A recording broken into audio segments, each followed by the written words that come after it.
اور اپنی بیوی کو بھی جھنجھوڑتا ہے، لیکن نیند کے غلبے کی وجہ سے وہ اٹھ نہیں پاتی۔ خیر یہ چلا جاتا ہے، وضو کرتا ہے، واپس آتے ہوئے چلو میں تھوڑا سا پانی لے آتا ہے اور اپنی بیوی کے اوپر چھڑک دیتا ہے، تو وہ بھی اٹھ جاتی ہے اور یہ مصلی بچھا کے نماز پڑھنے لگ جاتا ہے، اللہ کے حضور سجدہ ریزیاں کرتا ہے، اور وہ بھی جلدی سے وضو کر کے اس مصلی کے ساتھ مصلی بچھا کے خاتون بھی نماز پڑھنے لگ جاتی ہے۔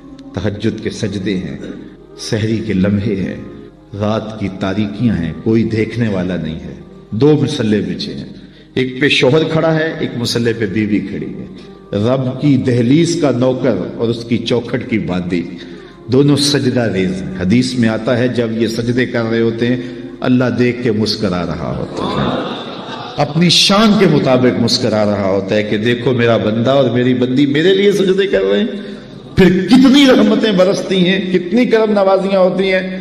ذرا اپنی سحریوں کا آغاز سجدوں سے کرو، پھر آپ کو کسی بابے کے پاس نہیں جانا پڑے گا کہ جن آ گیا، بھوت آ گیا، ہمارے گھر میں سایہ ہو گیا، بدروحوں کا اثر ہو گیا، کسی نے تعویذ ڈال دیے، جادو کر دیا، ٹونا کر دیا۔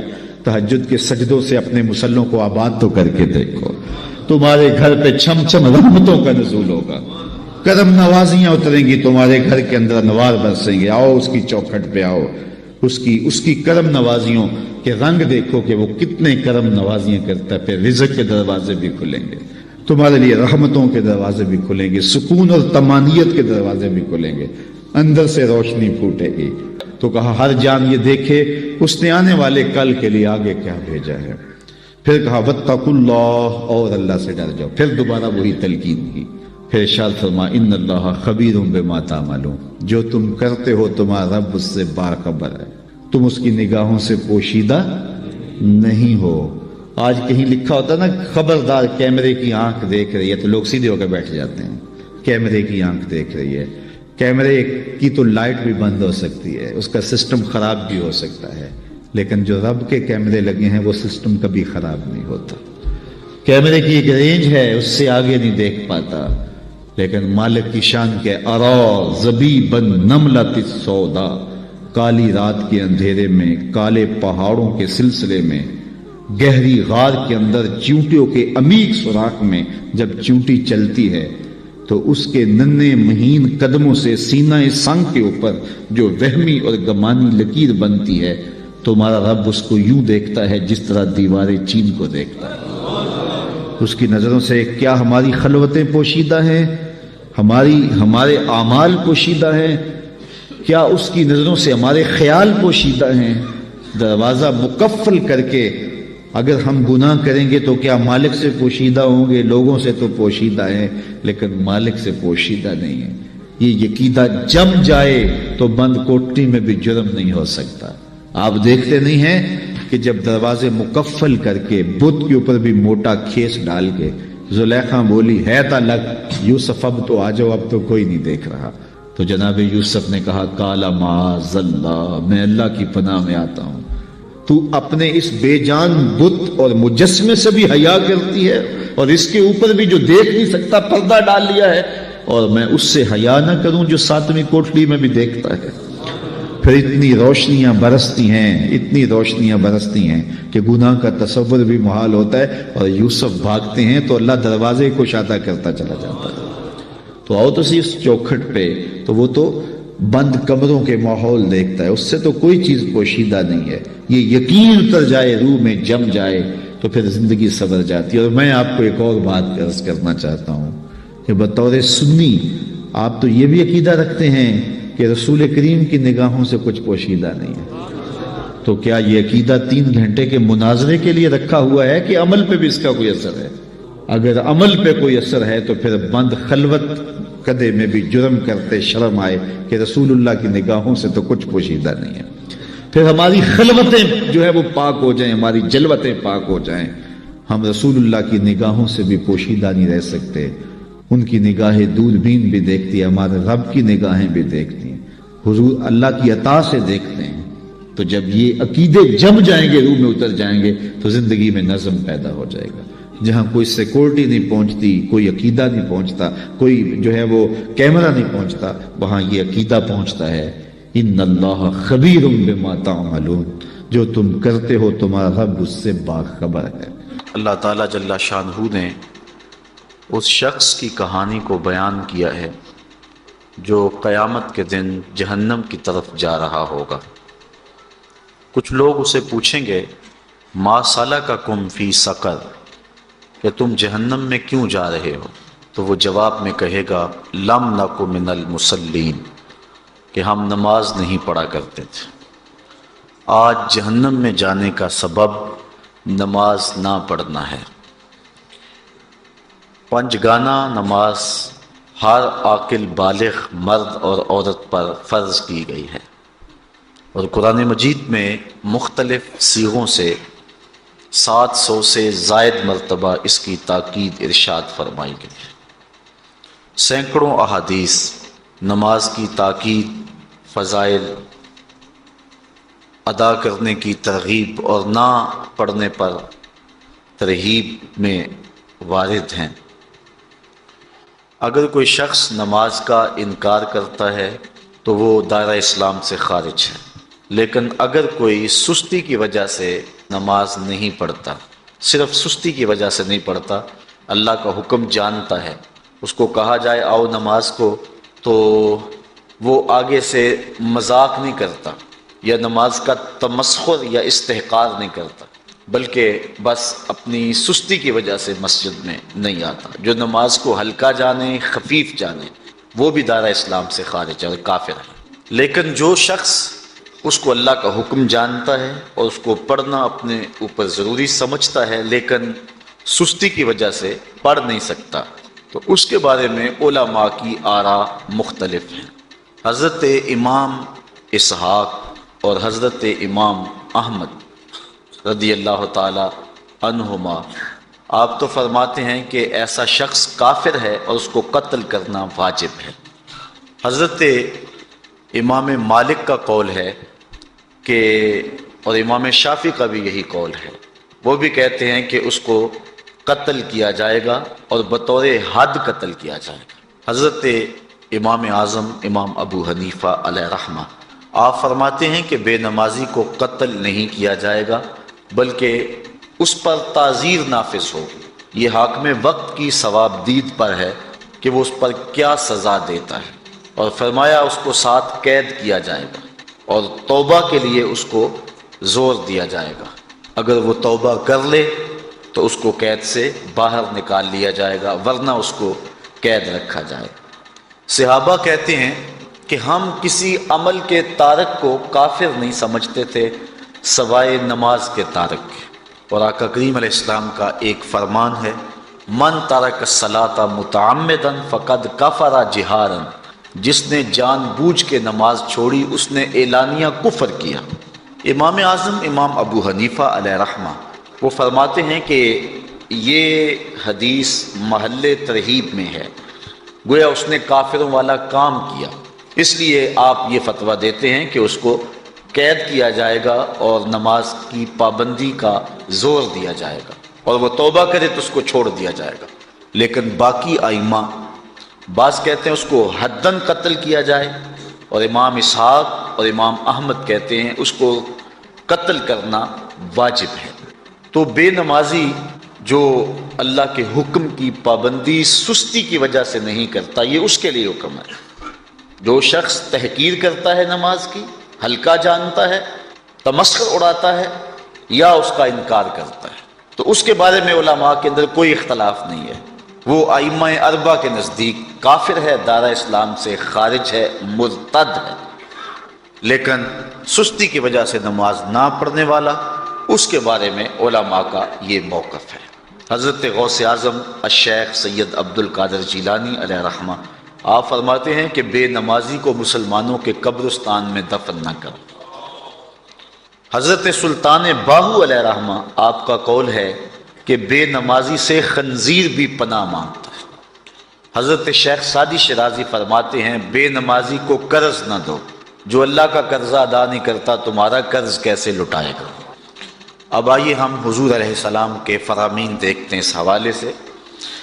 حضرت جابر بن عبداللہ انصاری رضی اللہ تعالی عنہ سے مروی ایک روایت جس کو امام ابو داؤد نے روایت کیا امام نسائی نے روایت کیا، دیگر محدثین نے روایت کیا۔ آقا کریم نے ارشاد فرمایا بین الرجل و بین الکفر ترک الصلاۃ، آدمی اور کفر کے درمیان ترک صلاۃ ہے، یعنی بندہ مومن اور بندہ کافر کے درمیان ترک صلاۃ ہے۔ جو نماز پڑھتا ہے وہ مومن ہے، اور جو نماز نہیں پڑھتا تو وہ کافروں والا کام کرتا ہے، یا دیگر ائمہ کے نزدیک وہ کافر ہے۔ یہ ترہیباً نہیں بلکہ یہ حکم ہے۔ اور حضرت نبی رحمت صلی اللہ علیہ وسلم کا ایک دوسرا فرمان ان الفاظ کے ساتھ ہے بین الرجل و بین الشرک والکفر ترک الصلاۃ، شرک و کفر اور بندہ مومن کے درمیان نماز ترک کرنا ہے۔ حضرت امام ابن ماجہ نے ان الفاظ کے ساتھ روایت کو نقل کیا ہے بین الکفر والایمان ترک الصلاۃ، ایمان اور کفر کے درمیان نماز کا ترک کرنا ہے۔ اور آقا کریم علیہ السلام کا وہ فرمان جو حضرت انس سے مروی ہے، جس کو طبرانی نے اپنی موجم میں لکھا، بھی آپ کے سامنے میں نے رکھا، کہ حضور نے فرمایا من ترک الصلاۃ متعمدا فقد کفر جہارا، جس نے جان بوجھ کے نماز چھوڑی اس نے اعلانیہ کفر کیا۔ حضرت ابو ہریرہ رضی اللہ تعالی عنہ سے ایک روایت ہے کہ وہ فرماتے ہیں لا سہم فی الاسلام لمن لا صلاۃ ولا صلاۃ لمن لا وضوء لہ، کہ اس شخص کا اسلام میں کوئی حصہ نہیں ہے جو نماز نہیں پڑھتا، اور اس شخص کا نماز میں کوئی حصہ نہیں ہے جو وضو نہیں کرتا۔ وضو کے بغیر نماز نہیں ہوتی، اور نماز کے بغیر اسلام نہیں ہوتا۔ اور اسی روایت کو بالفاظ دیگر حضرت عبداللہ ابن عمر رضی اللہ تعالی عنہ نے حضور سے یوں روایت کیا ہے، طبرانی نے اپنی موجم میں اس کو لکھا لا ایمان لمن لا امانتہ ولا صلاۃ لمن لا طہور لہ ولا دین لمن لا صلاۃ لہ۔ حضور فرمایا کہ اس شخص کا ایمان نہیں جس میں امانت نہیں، اور اس شخص کی نماز نہیں جس کو پاکیزگی حاصل نہیں، اور اس شخص کا دین نہیں جس کو نماز نصیب نہیں۔ حضرت امام ابن ماجہ نے اس روایت کو اپنے الفاظ کے ساتھ روایت کیا ہے۔ حضرت بریدہ رضی اللہ تعالیٰ عنہ اپنے باپ سے روایت کرتے ہیں اور وہ حضور سے روایت کرتے ہیں۔ حضور علیہ السلام نے ارشاد فرمایا ان العہد الذی بیننا و بینہم الصلاۃ فمن ترکھا فقد کفر، کہ ہمارے اور ان لوگوں کے درمیان جو معاہدہ ہے وہ نماز کا ہے، جس نے نماز کو چھوڑ دیا اس نے کفر کیا، یعنی ہمارا اور ان کا پھر اب معاہدہ باقی نہیں رہے گا۔ حضرت امام بخاری نے روایت نقل کی ہے، حضور نے ارشاد فرمایا من ترک الصلاۃ العصر فقد حبط اعمالہ، جس نے عصر کی نماز چھوڑی اللہ اس کے سارے عمل برباد کر دیتا۔ حضرت ابو ہریرہ رضی اللہ تعالی عنہ سے روایت ہے جس کو امام ابن ماجہ نے اور امام نسائی نے روایت کیا ہے، وہ حضور سے روایت کرتے ہیں، بڑی مشہور روایت ہے۔ حضور نے ارشاد فرمایا ان اول ما یحاسب بہ العبد بصلاتہ فان صلحت فقد افلح وانجح وان فسدت فقد خاب وخسر۔ فرمایا قیامت کے دن بندے سے سب سے پہلا حساب نماز کا لیا جائے گا، اگر اس کی نماز ٹھیک ہو گئی تو وہ فلاح پا گیا، اگر پہلا تول ٹھیک آ گیا تو وہ کامیاب ہے، وانجح اور نجات پا گیا، وان فسدت فقد خاب وخسر، اور اگر پہلا تول ہی ٹھیک نہ ہوا تو پھر وہ ذلیل و رسوا ہو گیا۔ حضرت عبادہ بن صامت رضی اللہ تعالیٰ عنہ سے ایک طویل روایت ہے، وہ کہتے ہیں کہ حضور علیہ السلام نے مجھے 7 چیزوں کا حکم دیا، مجھے وصیت کی کہ ان 7 کاموں کو کرنا ہے۔ ان کے اندر جو دوسری چیز تھی وہ حضور نے یہ ارشاد فرمائی وَلَا تَتْرُكُ الصَّلَاةَ مُتَعَمِّدِينَ فَمَنْ تَرَكَهَا مُتَعَمِّدًا فَقَدْ خَرَجَ مِنَ الْمِلَّةِ، کہ جان بوجھ کے کبھی نماز نہ چھوڑنا، جس نے نماز چھوڑی وہ ملت اسلامیہ سے نکل گیا۔ اور حضرت معاذ بن جبل رضی اللہ تعالی عنہ سے بھی ایک طویل روایت ہے کہ حضور نبی رحمت صلی اللہ علیہ وسلم نے ان کو 10 وصیتیں کی تھی حصول برکت کے لیے۔ یہ ساری حدیث میں آپ کے سامنے رکھ دیتا ہوں۔ کہتے ہیں اوصانی رسول اللہ صلی اللہ علیہ وسلم بعشر کلمات، حضور نے مجھے 10 باتیں ارشاد فرمائیں، حکمت سے بھری اور رحمتوں سے بھری ہوئی ایک ایک بات ہے، ان کے بول بہاروں جیسے اور اصحاب ستاروں جیسے۔ تو اتنا خوبصورت کلام، لہو خورشید کا ٹپکے اگر ذرے کا جگر چیر، حضور نے 10 باتیں حضرت معاذ بن جبل رضی اللہ تعالی عنہ کو بطور وصیت ارشاد کی. کہتے ہیں کالا، حضور نے مجھے کہا، ارشاد کیا، لا تشرک باللہ شیئا وان قتلت وحرقت، اللہ کے ساتھ کسی کو شریک نہ ٹھہرانا، اگرچہ تجھے قتل بھی کیا جائے اور تجھے آگ میں جلا بھی دیا جائے، کبھی بھی اللہ کے ساتھ شریک نہ ٹھہرانا. دوسری بات حضور نے مجھے یہ ارشاد فرمائی، ولا تاس والدیک وان امراک ان تخرج من اہلک ومالک، کہ اپنے والدین کی کبھی نافرمانی نہ کرنا، اگرچہ تجھے حکم دیں کہ اپنے مال کو اور اپنے بچوں کو لے کے گھر سے نکل جا، تو کہا یہ کر لینا، نکل جانا، لیکن والدین کی نافرمانی نہ کرنا. تیسری بات حضور نے ارشاد فرمائی، ولا تترکن صلاۃ مکتوبا متعمدا فإن من ترک صلاۃ مکتوبۃ متعمدا فقد برئت منہ ذمۃ اللہ. فرمایا اے معاذ بن جبل، فرض نماز جان بوجھ کر کبھی بھی نہ چھوڑنا، زندگی میں کبھی نہ ہو کہ تجھ سے فرض نماز چھوٹے، اس لیے کہ جس نے فرض نماز جان بوجھ کے چھوڑ دی، اللہ اور اس کے رسول نے اس سے اپنا ذمہ اٹھا لیا. اب وہ جدھر مرضی جائے، اللہ نے جو ذمہ لیا ہوا ہے مومن کا، اللہ اٹھا لیتا ہے. چوتھی چیز حضور نے جو ارشاد فرمائی، ولا تشربن خمرا فإنہ راس کل فاحشۃ. اے معاذ بن جبل، زندگی میں کبھی بھی شراب نہ پینا، ہر بے حیائی کی جڑ ہے اور بنیاد ہے شراب. پانچویں چیز کہتے ہیں حضور نے جو مجھے ارشاد فرمائی وہ یہ تھی، وَإِيَّاكَ وَالْمَعْصِيَةَ فَإِنَّ بِالْمَعْصِيَةِ حَلَّ سَخَطُ اللَّهِ. کہا کبھی اللہ کی نافرمانی نہ کرنا، اللہ کی نافرمانی سے اللہ کی ناراضگی مول لینے والی بات ہے. اللہ تعالیٰ کی معصیت سے اس کی ناراضگی جائز ہو جاتی ہے، حلال ہو جاتی ہے. اور چھٹی چیز کہتے ہیں حضور نے یوں ارشاد فرمائی، وَإِيَّاكَ وَالْفِرَارَ مِنَ الزَّحْفِ وَإِنْ هَلَكَ النَّاسِ. کہا جب محاذ پہ ڈٹا ہونا تو کبھی پیٹھ نہ پھیرنا، اگرچہ لاشیں جو ہیں وہ گر رہی ہوں اور لوگ ہلاک ہو رہے ہوں، سارے لشکر کے ہلاک ہو جانے کا ڈر بھی ہو، لیکن کہا معاذ بن جبل میں تمہیں وصیت کرتا ہوں کبھی پیٹھ پھیر کے بھاگنا نہیں ہے. حضور نے کہتے ہیں مجھے جو ساتویں چیز ارشاد فرمائی وہ یہ تھی، وَإِنْ أَصَابَ النَّاسَ مَوْتٌ فَاصْبُتْ. اگر تو کسی ایسے علاقے میں رہتا ہو جہاں موت آ جائے، کوئی بیماری آ جائے موت والی، تو علاقہ چھوڑ کے بھاگنا نہ، وہیں رہنا. تیری قسمت میں زندگی ہوئی، تجھے کوئی موت دے نہیں سکتا، اور اگر موت تیرے لیے لکھی گئی ہے تو جہاں مرضی چلا جائے تو موت سے بچ نہیں سکتا. اس لیے ایسے مقام سے بھاگ کر نہ جانا، وہیں ڈٹے رہنا اور وہیں رکے رہنا. آٹھویں چیز کہتے ہیں حضور نے مجھے ارشاد فرمائی، وَأَنفِقْ عَلَىٰ أَهْلِكَ مِن طَوْلِكَ. کہا اللہ نے تجھے جو وسعت دی ہے، تجھے جو مال دیا ہے، اس کو اپنی اولاد پر کھل کے خرچ کرنا، اپنی اولاد سے بخل نہ کرنا. اولاد کے معاملے کے اندر جہاں ان کی ضرورت ہو اس کو کھل کے پورا کرنا ہے. اور حضور نے نویں بات جو ارشاد فرمائی وہ یہ تھی، وَلَا تَرْفَعْ عَنْهُمْ عَصَاكَ عَدَبًا. اپنی اولاد کو ادب سکھانے کے لیے ڈنڈا نہ چھوڑنا، عصا ہمیشہ لٹکا کے رکھنا، کوڑا باندھ کے رکھنا. اور 10ویں چیز کہتے ہیں حضور نے جو مجھے ارشاد فرمائی، وَأَخْفِهِمْ فِي اللَّهِ. اپنی اولاد کے دل میں اللہ کا خوف ڈالتے رہنا، اللہ کا ڈر پیدا کرنا اپنی اولاد کے اندر. تو نے اپنی اولاد کو یونیورسٹیوں اور کالجوں تک پہنچایا، بیرون ملک سے بھی تعلیم دلوائی، لیکن اللہ کا خوف نہ سکھایا. اللہ کا خوف سکھانا اپنی اولاد کو، ایسے لوگوں کی صحبت میں بٹھانا جن کی صحبت میں بیٹھ کر اللہ کا خوف پیدا ہو جائے. ان کو ایسی کتابیں لا کے دینا کہ جن سے خشیت الہی ان کے سینے میں پیدا ہو. اگر تو نے سب کچھ دے دیا، عالی نسب بنگلے دے دی اپنی اولاد کو، تو نے جو ہے وہ بہت اچھی تعلیم دلوا دی اپنی اولاد کو، دنیاوی سوسائٹی کے اندر ان کا وقار بہت بلند ہو گیا، تو نے سب کچھ دے دیا اپنی اولاد کو، اللہ کا خوف نہیں دیا تو کچھ بھی نہیں دیا. تو حضور نے جو 10ویں وصیت حضرت معاذ بن جبل کو کی وہ یہ ہے کہ انہیں اللہ سے ڈراتے رہنا، اللہ تعالیٰ کا خوف، ان کی خشیت ان کے سینے میں پیدا کرنا. اللہ اکبر. حضور کا ایک اور فرمان سنیے.